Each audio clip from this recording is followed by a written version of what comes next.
សួស្តីអ្នកទាំងអស់គ្នាវីដេអូនេះខ្ញុំនឹងមកបង្ហាញបងប្អូនពីរបៀបបិទឆាតរបស់យើងកុំឲ្យគេដឹងថាយើងបើកលេង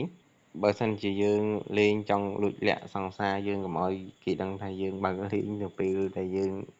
ចង់លាក់គេយើងគួរតែបិទកន្លែងហ្នឹងទៅកុំឲ្យគេដឹង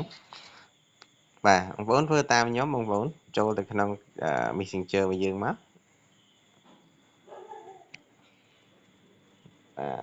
ងាយទេបងប្អូនបាទនេះគឺប៊ូតុងចំណុច QQ នេះមានន័យថាគេកំពុងតែបើកលេងហើយពេលយើងបិទទៅគឺគេអត់អាចឃើញលូត QQ នឹងមកទៀតទេហើយអាហ្នឹងគឺបញ្ជាក់ថាយើងអត់បានបើកលេងទេបងប្អូនចូលទៅកន្លែងពាក្យថា menu ខាងក្រោមនេះហើយត្រេ3ហ្នឹងបន្តមកទៀតបងប្អូនចូលពាក្យថា setting បាទបន្តមកទៀតនៅកន្លែងនេះបងប្អូននេះកន្លែងមានវងមូលហើយមានខ្មៅចុចមួយទូចហ្នឹងបងប្អូនឃើញថាពាក្យ active ហ្នឹងបាទចុចចូលមកបន្តមកទៀតបងប្អូនឃើញកន្លែងនេះបងប្អូនចុចបិទវាមកបាទមកដល់កន្លែងនេះគឺគេដាក់ថា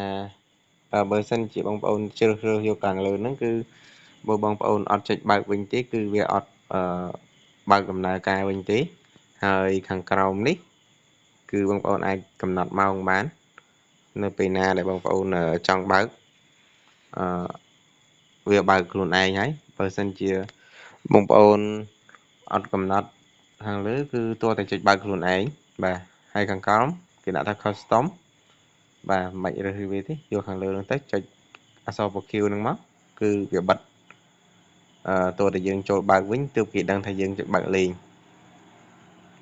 បាទវីដេអូនេះគឺមានតែប៉ុណ្្នឹងបងប្អូនជម្រាបលាជួបគ្នាវីដេអូក្រោយបាយបាយ